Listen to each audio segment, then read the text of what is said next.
Hey everybody, Kate420 back again. I think this is gonna be a two-part video, even though it doesn't say so on the title. I'll put it on the title when I push it out to YouTube. There's just a lot of information to go through, and I think I lose people when I try to put it all in one video.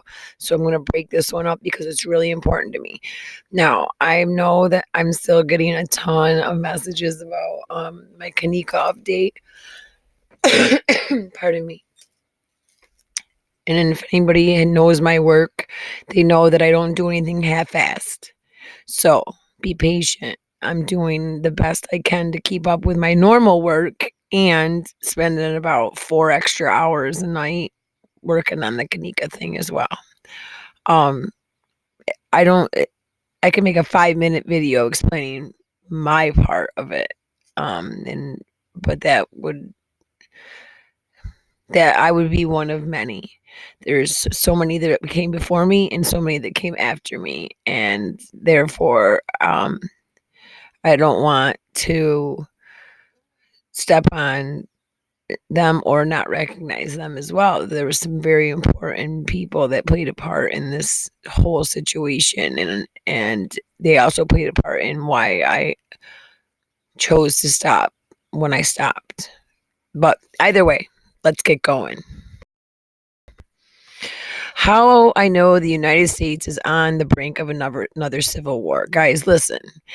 Everywhere you look, it's apocalypse. There's just all these signs. Our country is so divided.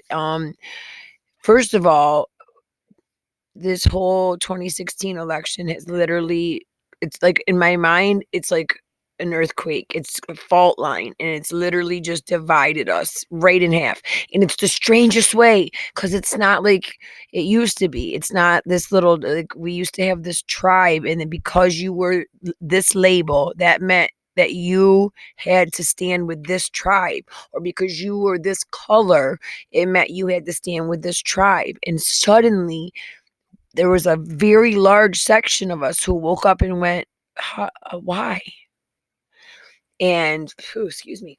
Um, and that alone has caused, the Donald Trump presidency, Hillary Clinton losing, um, the false 3-year investigation into Trump over a hoax Russia collusion claim, which was really our own intelligence agencies trying to create a coup against our president. Um, Facts have there's been 5 investigations, guys, $35 million spent, and still to this day that we are divided just as deeply as we were the day that this basically November 9th, 2016. So this guy says he does work covering a civil war in Africa or maybe Asia, but I never thought I'd end it, and not that my career is actually ending. Covering a civil war in my home country, yet here I sit high atop Mount Winchester with my only beleaguered manservant Roger, and civil war is what I see on my TV. The fight over the nomination of Brett Kavanaugh has turned America into the bloodiest battleground in the history of the world. And now, mind you guys, this was written a year ago, October 11th, 2018. Just last week, New York Times dragged this Kavanaugh thing back up into the news to slander and besmirch this man and his family yet again, only to discover yet again that there was no facts. There wasn't even a victim. There was a witness who said they saw something and a victim who said, "What are you talking about?" But they left that witness out of the article. You really got to watch this news, guys. Everything that's going on is so insane. Perhaps most of all, blood spilled has been metaphorical, even rhetorical, but it's still as sticky as a locker room after a hockey fight. I've borne witness to many terrible things in my lifetime: assassinations, massacres, the A-Team movies starring, this is supposed to be comedical, guys, starring Liam Neeson and Bradley Cooper, yet this moment feels worse to me somehow. A deep breakdown, perhaps even a get down, is occurring. between our citizens, their beloved institutions, our president, and the media, of which I'm the most prominent member. He's like, this is Neil Pollock, by the way, guys. Awesome journalist. Make no mistake, it's terrifying and conflict. What began as an argument over whether a federal judge may have sexually assaulted a young woman at a teenage party in the 80s will soon turn into an armed battle where millions of people will die. Millions more will starve to death. Countless thousands will be imprisoned in cattle pens and die from infections of their grievous wounds. Do you think I'm exaggerating? Look at Twitter. People are mean to one another on there, he says. But in reality, it's these things that start these giant wars, you guys. It's normally political lines that cause a country to turn on itself. It says the rich get richer, the poor get a little less rich than the rich. When will the cruelty end? Never, I fear. All signs point towards civil war, just like last time. Fancy boy jigs to banjo music, albeit mostly in Brooklyn. Families stockpile oats. The country finds itself divided over the issue of whether one somewhat seedy political operative has the judicial temperament to serve on the Supreme Court. Meanwhile, the president, and I'm not saying that, a homely underdog from humble beginnings, is trying but failing to preserve the Union with his soaring oratory. It gets to my point where you can see that it says, how can we stop this apocalypse? Americans of a sense must elect other Americans of a sense, move back to the center. Thank you. Stop punching left and left and left and left, because now you have made what used to be the scary right the normal center. And that's where most of us are feeling comfortable. And it says, and start hating a common foe that exists in a faraway land instead of here, instead of one another. That'll solve everything. We must return to the America of the 50s, where everything was fine and when I was young. And then and only then will this bloody conflict at last come to an end. Joking around, he gets to the point that there's a problem. And I'm going to show you some evidence that I think they've known there was a problem for a while.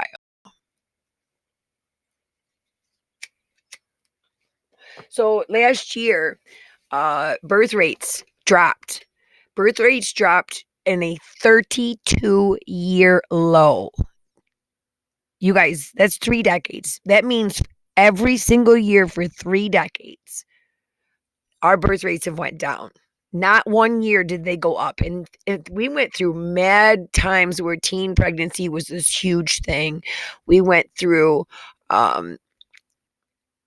single motherhood, where that's a giant thing. Like supposedly it was a plague or whatever on our society. So how does that not show in these numbers? Well, it doesn't show in these numbers because even though that was happening, I don't know about you, but my grandparents had well, altogether 14, but 11 that lived, 14 children. And granted, I did I put my contribution out there with my 6, but most people don't in this day and age have more than 2 or 3. Or that they can, that's what they plan. They plan that. So our birth rates have fell to a new low for 32 years in a row. But that's not all. You guys, always pay attention to what the people in the tech industry and the people with the money are doing. And I'm saying that not to sound, conspiracy theorist. Come on, camera. There it is. But the truth of the matter is that when it comes to the rich and our politicians, they usually know about something that's going to affect us regulars years before it happens. And I say that to say think of many things that we've went through catastrophes in this country, believe me, they knew. A lot of them were known. They were given plenty of chance to prepare. It says if you pay attention to Silicon Valley's best and brightest, you know tech survivalism. Okay, so basically it just shows how the tech rich are preparing for Doomsday with their bunkers.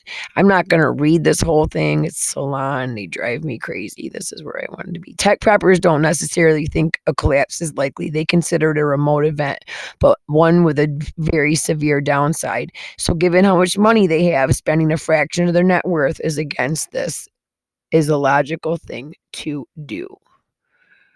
Okay, we're going to go. Oops.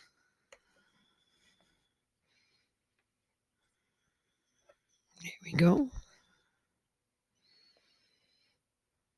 Let her load up. Oh, it's starting to rain. I wonder how that's going to pick up on the microphone. There's the camera. Sorry, guys. I think we're a little slow. I think we're about to have a storm, so. You're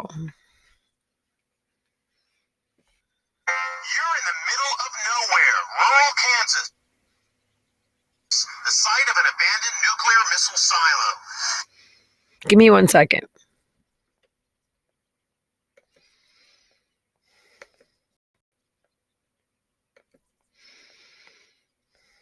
If I stop these from loading, that will work better. Bam. Okay, now go back to the video. All right, here we go. You are entering one of the most secret places on Earth. It's a bunker built into a hollowed-out mountain in Colorado. It's just one of the top secret shelters where 7,000 Americans will go to in the event of nuclear annihilation. The government built more than 100 of these bunkers and relocation facilities around the country. There's no room for families. Wives, children not included. The plans to get a small number of government officials out of Washington, out of major cities, and into these bunkers around the country. And it doesn't include families. Gary Graff is the author of the new book, Raven Rock, the U.S. government's secret plan to save itself while the rest of us die. The title comes from this place, Raven Rock Mountain, a super secret bunker in Pennsylvania where Pentagon brass will relocate in a nuclear war. How do you get on this list? And who's on it? Well, so the list includes your high-ranking government officials, your cabinet leaders, your congressional leadership, members of the Supreme Court, as well as, top aides, White House staff. Some people are on the elite list by accident. The bunker at Cheyenne Mountain in Colorado has its own Subway sandwich shop. If you just happen at the time of the apocalypse to be the person manning the cash register at the Subway, you're going to be the only fast food employee in America who survives the nuclear war. Another bunker is buried in... I don't know why it stopped. It's strange. Sorry, guys. Man, I hope this rains. Virginia, at a place called Mount Weather. This is the Mount Weather facility, about 60 miles west of Washington, D.C. And it looks like a typical secure government facility. It is surrounded by a chain link fence with a barbed wire at the top, and they don't like visitors. For decades, another secret bunker was located beneath Greenbrier, a luxury resort in West Virginia. It's now a museum. Behind this 25-ton glass door was a shelter for 400 government officials who could live for 60 days in dorms like this one. The bunker system has been used only once, on 9/11. On 9/11, helicopters swooped in here to the Capitol and evacuated the congressional leadership as well as officials from across Washington out into these mountain bunkers around the country. Let's hope they're never needed again. Don't you guys sometimes think that... hang on. Don't you guys sometimes think 9/11 was like a test for them? It was a way for them to see if they could save themselves in case of catastrophe, in case one of our enemies did decide to bring it to us. Don't you feel like the elites got tested that day, but they used they used us to test their plan out. This is why I'll never be monetized. One of these days I'll throw my Cash App in here, but not until I get myself back up to where I was. I don't feel like I am there yet. So let's keep going. Let's see what some of these elites bunkers look like real quick. How's that? It says here's how the 1% are preparing for the apocalypse. Come on. I think this is the one I stopped, remember? Yeah, because the thing was starting. Because it was loading while we were trying to watch our video.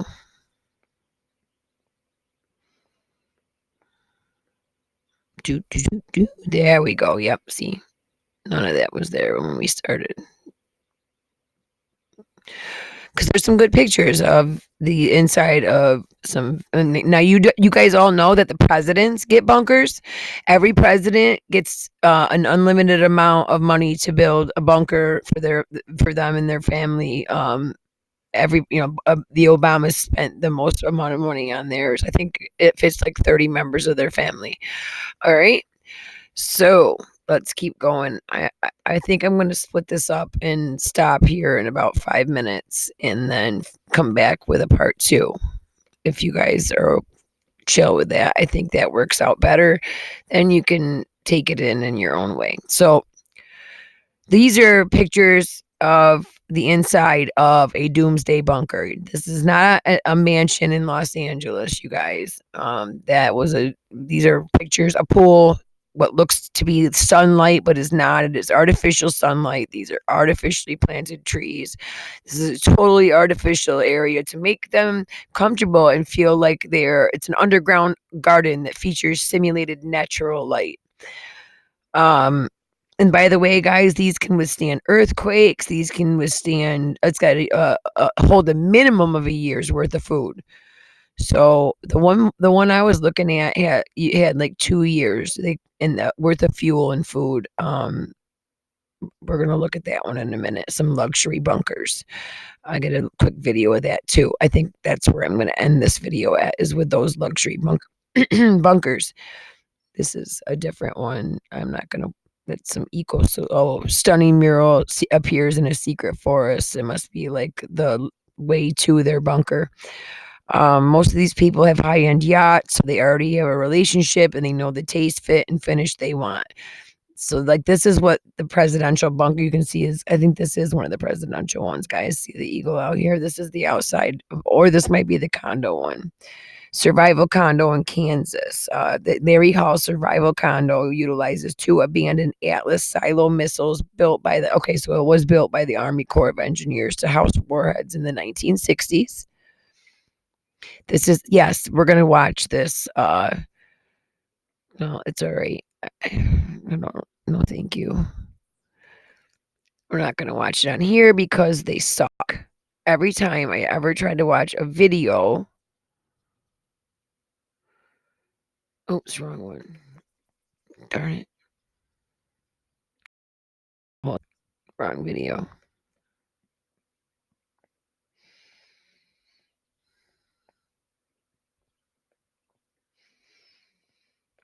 Go to this video. Here it is. Are you kidding me? This is the same one I just had. All right, so we'll go back to the CNN one in a minute. I'm going to end this one, and I'll start the beginning of the next video with the luxury bunkers video. But before I do, quickly, I want you to see what our foreign policy says. Washington State and Northern California in recent months. The birds in this case. Well, there you go. Watch this first. Offshore along the Pacific. Researchers told the Los Angeles Times they suspect tens of thousands are actually dead, and they can't really explain. Might as well watch this first. Large-scale bird deaths tend to pop up a few times. It has a lot to do with the apocalypse. High-profile incidents occurred recently in Arkansas and South Dakota, and apocalyptic anxiety tends to lurk in the media coverage, casting the deaths in a divine or conspiratorial light. Some are never explained. Even if they are, the solution is rarely broadcast as loudly as the original report. Right. In Arkansas, for example, a die-off of blackbirds around New Year's Eve was eventually attributed to firecrackers. 18 million, guys. Local birds from their perches at night and caused them to run into nearby objects. They died of blunt force trauma. This example illustrates how complicated and sometimes arbitrary these deaths can be. For perspective, according to 18 Audubon million. researchers, there are an estimated 10 to 20 billion birds in North America at a time. About 5 billion die on the continent each year. Since flocks are often densely clustered together, sudden and sometimes unexplained deaths in large numbers are inevitable. Often, large numbers of birds in a certain region will be affected by local conditions, whether it's subtle climate shifts or residual effects from a faraway oil spill. And that means many of them will die. In the case of the auklets along the Pacific coast, researchers floated a few theories, none of them divine. A disruption in the food chain or an unusually warm climate this year may be to blame. For the next unfortunate local population to fall on hard times, let's remember that North America's prolific bird population has enough problems, man-made and otherwise, without being cast as the stars of a media mystery. All right, that was, and we're gonna get to that in part 2. Not just massive bird deaths going on. There's mass whale strandings. We're missing tons of species of insects completely disappeared. Something is going on. Like, we need to start looking at the signs. So if you're down, then stick around. I'm going to start part 2 as soon as I get done pushing this one out.